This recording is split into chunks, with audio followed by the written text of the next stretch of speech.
Hello, everybody, and welcome to the Mayor Greg Fischer podcast. I'm Greg Fischer.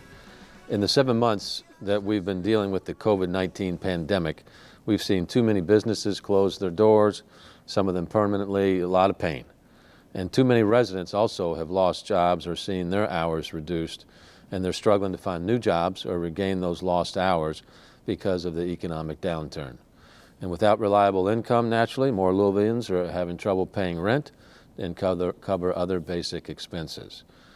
That job and business loss caused by the dastardly virus, COVID-19, has hit every demographic, but as usual, they hit hardest in America's communities of color. Throughout the pandemic, we've seen higher unemployment rates in our Black and Latinx communities, as well as disproportionate COVID-19 infection and death rates. We're joined here today by Neva Scott, Executive Director of the Legal Aid Society. Neva, thank you for joining us. Thank you for having me.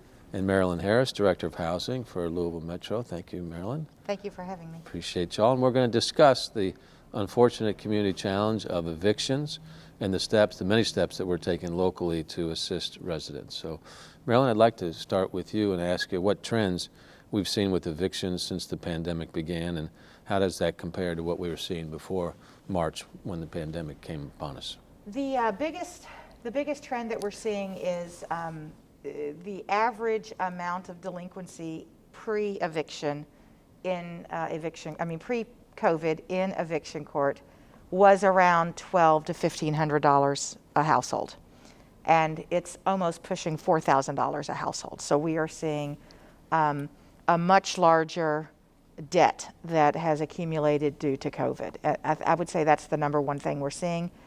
The eviction court actually is, I believe, hosting less evictions on a daily basis than they were pre-COVID. So we don't have the same number, but we don't have the same number of available slots in the court system. They're doing 20 to 30 cases an hour, whereas previously they were doing about 50 an hour in-person cases, but that has been reduced just a little. So every day we're getting about 60 to 70 cases through the court system. And so that number is, over a week, that's 350 eviction cases that we're seeing. Okay. And Neva, what are some of the common themes that you're hearing from people who come into legal aid asking for assistance, and what circumstances are they typically facing? Sure. Well, we're hearing from a lot of people who just, frankly speaking, are struggling. They have a variety of issues, whether it's a change in their income, that their income is lower than it was before, as you mentioned, or they've lost their income altogether. We've got families who are calling us with children at home that would have normally been at school, and so they don't have reliable childcare, so they can't go to work. We're also seeing people who were already struggling before this happened. We know that prior to the pandemic, Louisville had twice the national average of an eviction rate. So this was already an issue that we as a community were facing, and we were already working together on and fighting, and really COVID-19 just compounded that. And the folks that we're working with are just simply reaching out, trying to make sure they've got food and shelter. It's really about basic needs. It's, they're just reaching out in desperation, trying to figure out, how am I going to keep my family in this home, and how do I stop us from becoming homeless? And that's why we were so glad when Louisville Metro reached out and said, we want to partner, and the courts reached out to Legal Aid and said, we want to partner to figure out how we can deal with this. Because in the past, when people called us, we could help them with their legal aid case, but it was very difficult to get financial resources for them. And we had to try to say, well, have you called your church? Have you called your grandmother? Have you reached out to this charity? But right now we've got a good process going, and it's really a matter at this point of getting the word out of what's available. And Marilyn and I were talking ahead of time that one of the key things here is just making sure people know about what's available through Louisville Metro and funding and legal aid for the services, that we really want to be able to provide this service to people. Yeah, I feel like there'd be a lot more demand if people were really fully aware of what's going on. Absolutely. These funds, assistance funds, became available through the CARES Act, so it's federal government money that has come to the city. These funds expire on December 30th unless there's some type of action taken by the House, the Senate, and the White House. So we encourage everybody to call their federal representatives to say, extend these funds that we have so we can continue to help people, and or come up with a new round of stimulus. It'll have a massive impact on people's ability just to live with basic necessities and keep a roof over their head. So tell us a little bit about what happens when somebody gets behind on rent and then they're evicted. I mean, what typically takes place with these families? Now, you want to? Well, typically, a person gets a notice that an eviction has been filed, and some of those notice requirements have changed amidst COVID-19. Some things require a 7-day notice, some things require a 30-day notice, but they get that notice, and then the case is in court rather quickly. And if the person appears in court, the judge can enter an order of an eviction and order that the person leave the property within a certain period of time. There's a writ that gets entered at a later date, but it all moves rather quickly, and I think sometimes people are really surprised at how quickly it can move. Sometimes when we get calls from people who are behind on their bills, they may bring us 4 or 5 copies of a bill that they've gotten once a month saying, you're 30 days behind, you're 60 days behind, you're 90 days behind. And I think often people think, well, another notice is going to come. But an eviction can occur at that first court appearance. And if a person does not show up, a default judgment may get issued. And I'm sure, we see these all of the time. So it's really important for a person to show up in court so that they can say, hey, I'm behind on my writ because I lost my job. Is there help available? And so the court can maybe pass the case to a later date. Help can be received. Legal aid can step in on the case. There's a variety of things that can happen.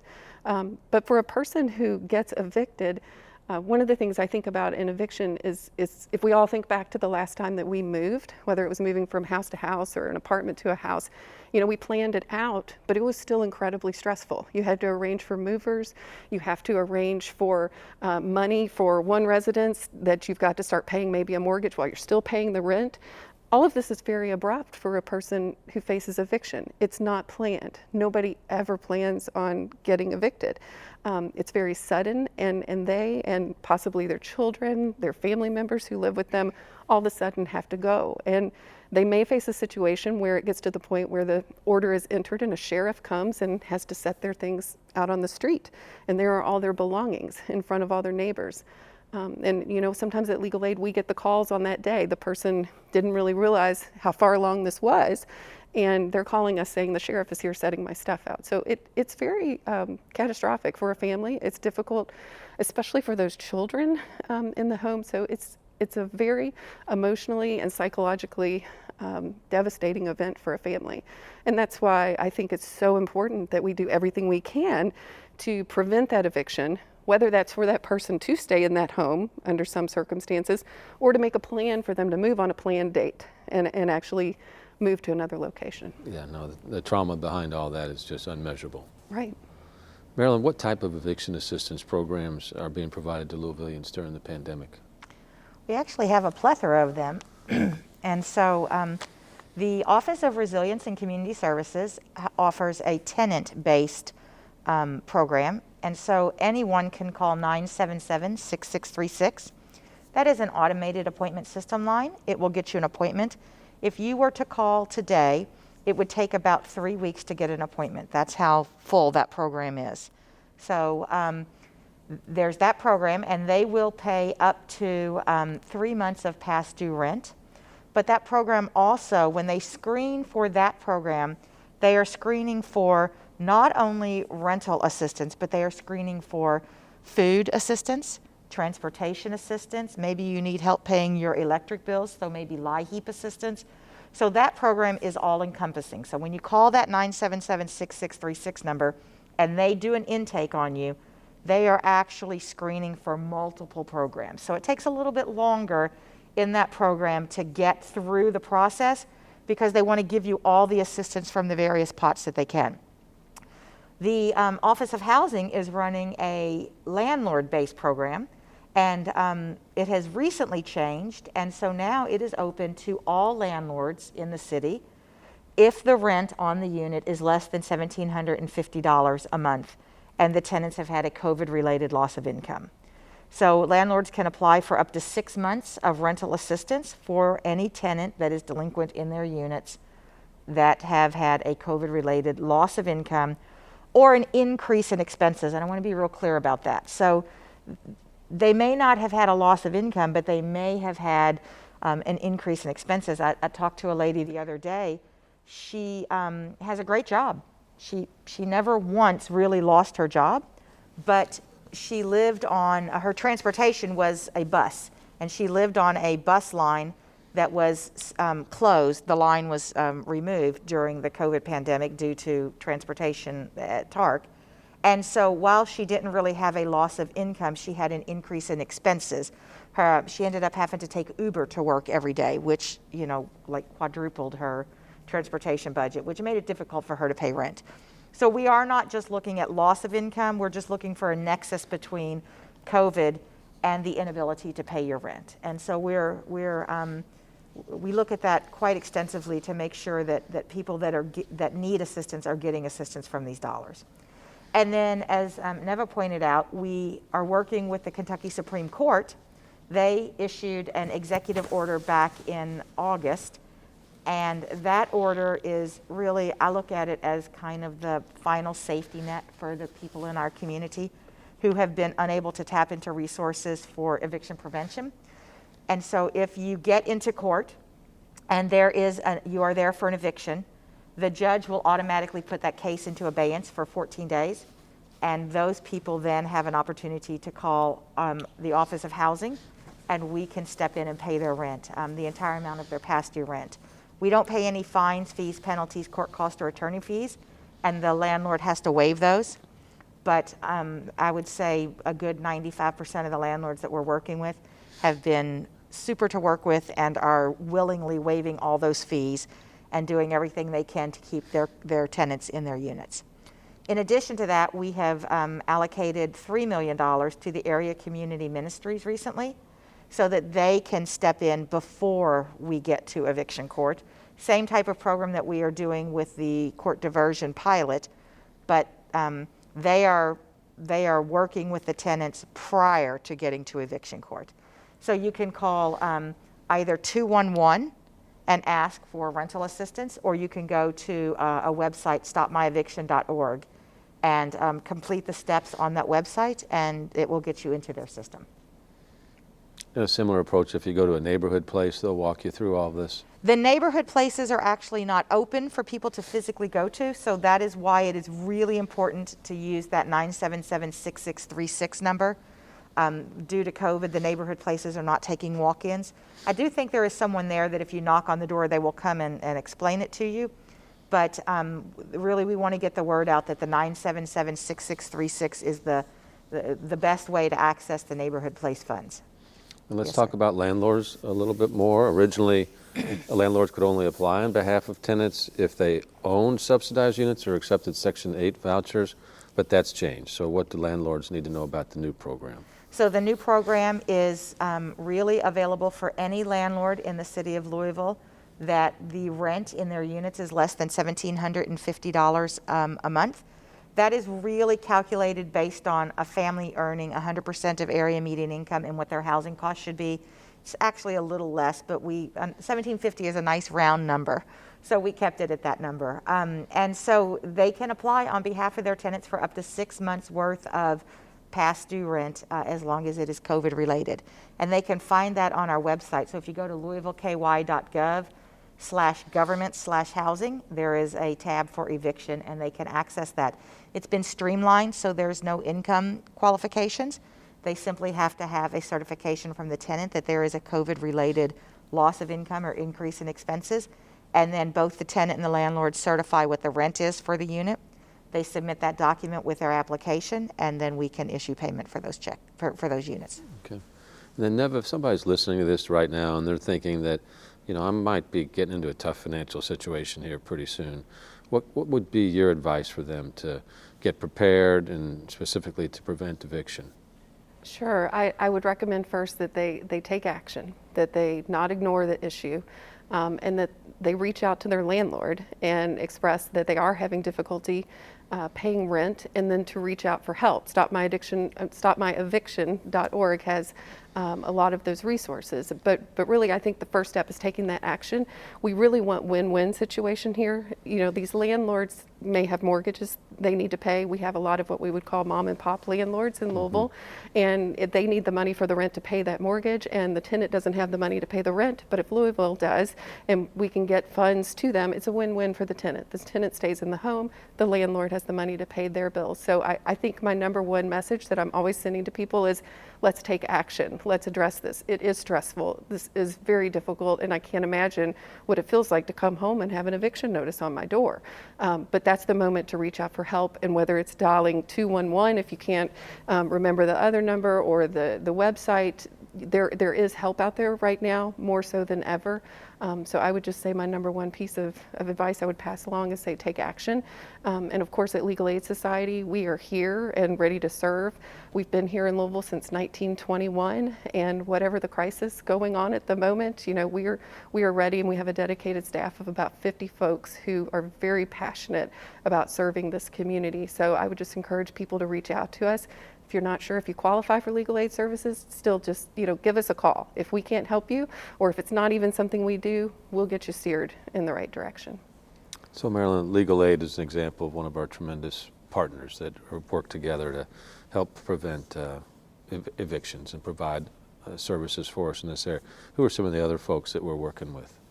We're working with the Area Community Ministries and the Coalition for the Homeless.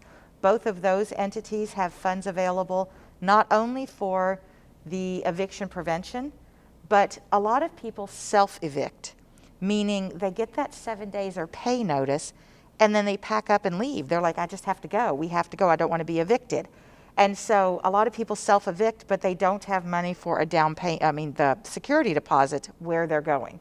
So the Coalition for the Homeless has funds available for security deposits to help people who are unable to come up with that money when they're either going through eviction in the eviction court or when they self-evict. So that's a great partnership, and it is a truly needed pool of funds to help people not become homeless, and that is key because most people evict, and that's the beginning of homelessness, and so we're trying to stem that. We also work with the Area Community Ministries, and each one of the area community ministries within our community have access to funds to pay rental assistance for tenants that are facing eviction or have just a late rent notice. And so they don't necessarily have to be facing eviction like going to court, but if they have an eviction, a 7-day notice that says you need to pay, then the area community ministries can step in and help with that. Okay, Marilyn, we're talking about what's happening right now, but what do you think is going to be happening once the new year comes upon us? Well, I will tell you that in court we are seeing quite a few of the CDC eviction moratorium letters being given to landlords. And just this week, I noticed that they are passing all of those cases to January the 9th. Right. And so January the 9th is kind of, in my mind, that's the day. That's like the day that the eviction situation is going to really blow up if we don't do something, if we don't have a remedy for this ahead of then. If these dollars run out December 30th and January 9th rolls around, we will have a new problem on our hand with a lot of people being evicted. Now, anybody that has provided that CDC eviction moratorium, even though that case has been passed, we are still stepping in to help pay their rent. So we are not saying we're not going to help. We are, every single one of those that we can, we are paying the rent on them. But we are paying the back rent. But we are still going to see, you know, if they haven't regained employment as the same rate that they had pre-COVID, they're probably going to run into that problem in November and December, and we might have a new situation on our hand. Right. So hence the need to really get in touch with federal representatives from the House, from the U.S. Senate, to let them know that this is a situation where people are going to be either put out or have a roof over their head. So think about could be your neighbor, could one day be you. As we go through this pandemic and these unprecedented difficult times, this is when we got to rely on each other. And when we say rely on each other, it's the government that binds us together. Neva, as we close this out, are there any kind of final comments that you would like to make? Well, I appreciate the opportunity to be here. A lot of times I think we who work in the system or in the government are aware of different programs, but maybe your average person who's in crisis is not. So I appreciate the opportunity to get the word out about this. And, you know, generally speaking, I know one of the big things that you have pushed, Mayor Fischer, has been that Louisville's a compassionate city. And I think this is an issue that is the ultimate compassionate issue. We all should be able to sleep somewhere at night with our head on a pillow and have a roof over our heads and feel safe and protected. So eviction really strikes at the heart of some fundamental issues that we as human beings face, and it's really good to see people coming together right now. Like you mentioned, you know, we are all looking out for each other. So I guess if I had to have some parting words, I would just say that this is a great opportunity for Louisville to show we are a compassionate city, and to really view our neighbors not as these other folks who are different from us or in a circumstance that we can't imagine, but maybe to think back to the old proverb of walking a mile in someone else's shoes and thinking about what that would feel like to get evicted, and then think about what we can do for our neighbors in order to keep them safe and housed. Thank you. Neva Scott, Executive Director of Legal Aid Society of Louisville. And Marilyn, I'd like for you to close this out. Just please remind everyone again of how they can get assistance and who qualifies. So I would also like to say that it is important that you show up in court. If you get an eviction notice, you have to show up in court. And I didn't say that previously, but I want to make sure that everybody understands that. That is critical, and that is the way that you can access the eviction diversion pilot program. Simply showing up in court and then calling our office, which is 574-3737. If you are a tenant and you have a late notice, but you are not currently in court, the best way to do that is to dial 977-6636 and get an appointment with the automated appointment line. You can also go to stopmyeviction.org and fill out the application online. And finally, if you don't have access to the internet, you can simply dial 211, tell them you need housing assistance, and someone will take that application for you.